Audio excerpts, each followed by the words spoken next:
Picture चालू करो बे। आलोक जी, ऐसा लग रहा है पिछले 2-3 दिन में जो टक्कर हो रही है वो राहुल गांधी और केजरीवाल की हो रही है, आम आदमी पार्टी और कांग्रेस की। आखिरकार राहुल गांधी मैदान में उतरे और केजरीवाल कह रहे हैं आप तो बीजेपी को जिता रहे हैं। अभी मजा आएगा ना भिड़ो। नहीं, देखिए, मुझे नहीं लगता कि किसी दो व्यक्तियों के बीच में टक्कर है।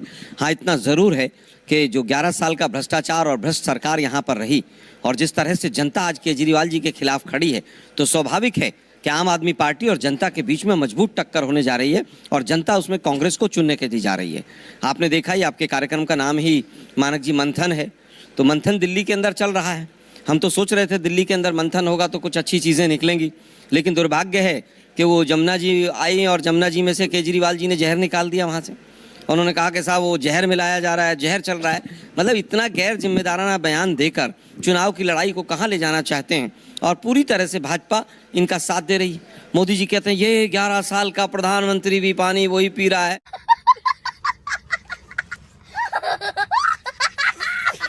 अरे भाई, आपकी सरकार के ऊपर आरोप लगाया, हरियाणा के मुख्यमंत्री के ऊपर आरोप लगाया, आपके यहाँ पर दिल्ली पुलिस है, हरियाणा पुलिस है, केजरीवाल जी के पास सबूत नहीं है तो उनके खिलाफ एफआईआर कीजिए। और केजरीवाल के खिलाफ आप चाह रहे हैं एफआईआर की अरेस्ट कर लिया जाए उनको? बिल्कुल, मैं चाहता हूं कि अगर केजरीवाल ने झूठ बोला है, ये कोई छोटी मोटी बात नहीं है कि मुख्यमंत्री जो है इस तरह का आरोप लगा रहा है कि आप पानी में जहर मिला रहे हैं। नरसंहार की बात हो रही, नरसंहार दिल्ली में, देश की राजधानी में हो रहा है और मोदी जी विक्टिम कार्ड खेल रहे हैं। दोनों के दोनों झूठे नेता हैं देश के, दोनों के दोनों देश को बरगलाने का काम करते हैं, दोनों के दोनों लोगों को केवल और केवल इस तरह की शब्दावली का इस्तेमाल करके विक्टिम कार्ड खेलना चाहते हैं।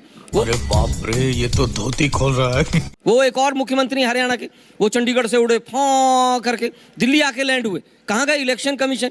अरे वह थाने में जाते, कुंडली के थाने में जाते, सोनीपत के, वहां पर जाकर एफआईआर लिखवाते मेरे राज्य के ऊपर, मेरे कर्मचारियों के ऊपर, मेरे लोगों के ऊपर। इतना बड़ा आरोप लगाया केजरीवाल, या तो सिद्ध कर, नहीं तो जेल में डालेंगे तुझे। आलोक जी, बात तो सही है।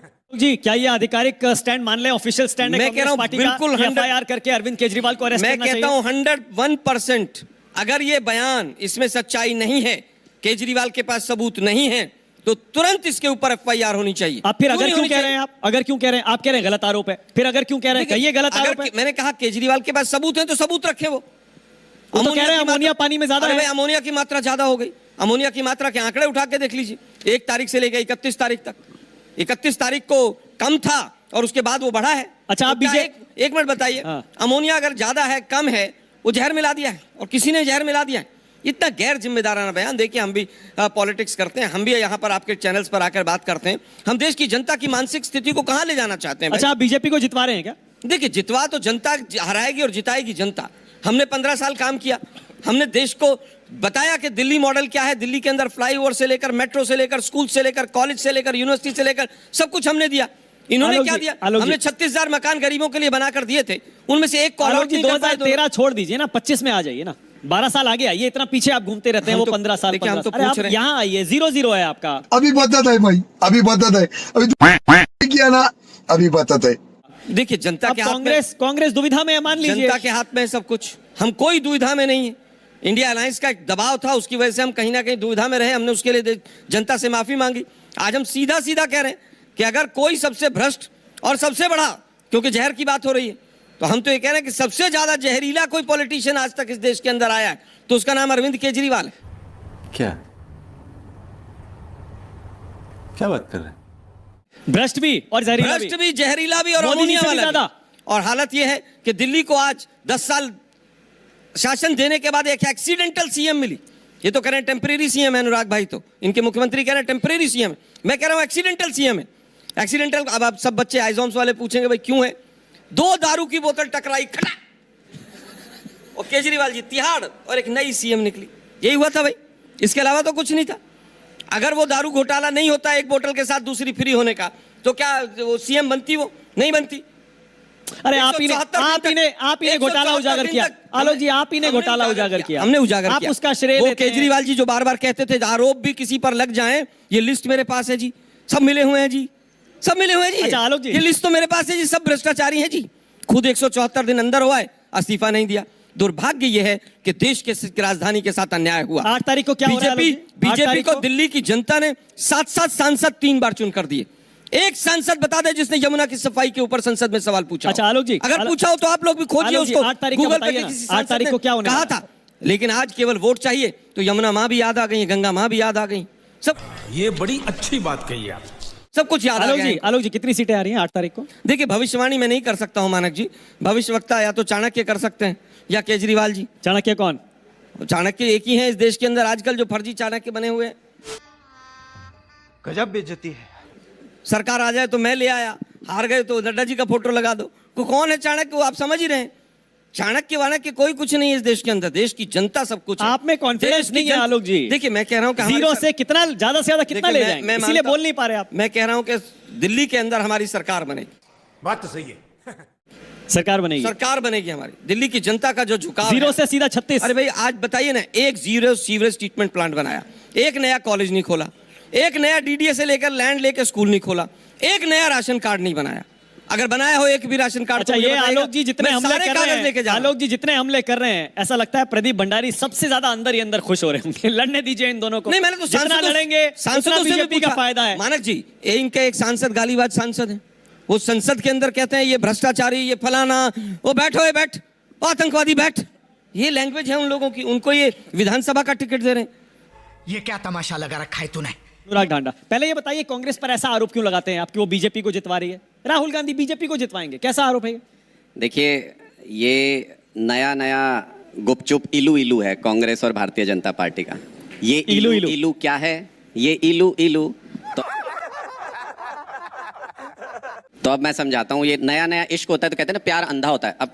अब आलोक जी देखो नए नए इश्क में बीच में बोलेंगे, इतना ना, प्यार है, ना, इनको बोलेंगे पक्का। प्यार है ही नहीं तो बोलेंगे इनका- क्यों? हमारी तो दुश्मनी है वैचारिक आधार पर अच्छा, बीजेपी के देखिए, साथ। जली ना, तेरी भी जली ना। आप 10 साल से हार रहे हैं लोकसभा काम में, इन्होंने भी नहीं बताया, 5 लोकसभा मिनट में में कुछ नहीं बोला अपने काम लोकसभा के में बारे आप में। उनको पटक देते हैं, लेकिन विधानसभा में ये आपको धोबी पछाड़ ऐसी देते हैं कि 67 और 62 जीत जाते हैं। इस बार ऐसा क्या हो गया कि आपको लग रहा है कि आपकी सरकार आ जाएगी? मैं बताता हूँ। अच्छा, आप तो पोलस्टर भी रहे ना, बताता हूँ। आपका ट्रैकर क्या मानक जी मुझे बताइए, अगर अरविंद केजरीवाल जी की हवा होती तो मनीष सिसोदिया जो पटपरगंज की सीट से चुनाव लड़े थे, 3207 वोट से जीते थे, वो क्यों छोड़ के अपनी सीट भाग गए? क्योंकि उनको पता है कि अरविंद केजरीवाल के नाम पर 1500 वोट भी मनीष सिसोदिया नहीं ला सकते। इनका सबसे ज्यादा सीट जीते थे सीमापुरी 50,000 से, वो भी आम आदमी पार्टी छोड़ गया। अरविंद केजरीवाल भी चुनाव हारने वाले हैं, अरविंद केजरीवाल के साथ पूरी आम आदमी पार्टी चुनाव हारेगा।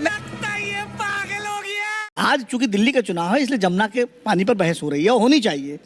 और सिर्फ चुनाव में नहीं, जमुना के पानी पे, दिल्ली के हवा पे निश्चित रूप से मुद्दा चुनाव का मुद्दा होना चाहिए। दुखद बात यह है कि मुद्दे हमारे चुनाव में बनते नहीं हैं, लेकिन भाइयों देश की नदियों का कमोबेश हाल यही है। यही जमुना हरियाणा से लेकर दिल्ली तक जो हाल है वही हाल उसका उत्तर प्रदेश में भी है, मथुरा और आगरा में भी। आगरा कुंभ में तक में पानी साफ नहीं कुंभ है। तक में पानी तो ये गहन चिंता का विषय है। बजाय इस तूतू मैं सही बात। सारी सरकारें मिलकर इस मामले गंभीरता से विचार करें। आलोक जी बोलिए, आपकी बारी। देखिए यमुना साफ होनी चाहिए, हर व्यक्ति चाहता है, लेकिन क्या यमुना में गाजियाबाद से और नोएडा से नाले नहीं गिरते हैं? क्या बीजेपी वालों को वो नहीं दिखते हैं? क्या इनको मथुरा में, आगरा में, कानपुर में जो नाले गिरते हैं वो नहीं दिखते हैं? क्या इनको वो नहीं दिखते हैं कि गंगा माँ की सफाई के लिए एक पर्यावरणविद जीडी अग्रवाल 112 दिन तक ऋषिकेश में अनशन करके मर गए और बीजेपी का एक लीडर उनसे मिलने नहीं गया? दुर्भाग्य ये है कि यहाँ पर पानी की बोतल ले आएंगे, तू पी ले, तू पी ले, तू पी ले, ड्रामा करेंगे यहाँ दोनों बैठकर। 12 साल से यही दिल्ली के ड्रामे चल रहे हैं इन दोनों के लिए। मैं पूछना चाहता हूँ, 15 साल तक भंडारी जी आपकी यहाँ कॉर्पोरेशन रही, आपने कॉर्पोरेशन के माध्यम से कितने सीवरेज ट्रीटमेंट प्लांट बनाए? एक भी नहीं बनाया, जीरो। जवाब दूं। केजरीवाल ने कितने बनाए? जीरो। और दोनों पानी लेके बैठ जाते हैं। अच्छा, शीला जी के टाइम कितने बने थे? 7 जवाब बने थे और इन्होंने एक भी नहीं बनाया। मेरे पास आरटीआई का जवाब है। ढांडा साहब जो बोलो सोच समझ के बोलना। अब बात आती है 91 के बाद, 91 के बाद दिल्ली की जनता ने पहली बार में देख लिया कि 3 मुख्यमंत्री बदले और किस तरह से नौटंकी दिल्ली में हुई, बीजेपी को पूरी तरह से खारिज कर दिया। आज कह रहे हैं साहब उसने घर नहीं दिया, इसने घर नहीं दिया।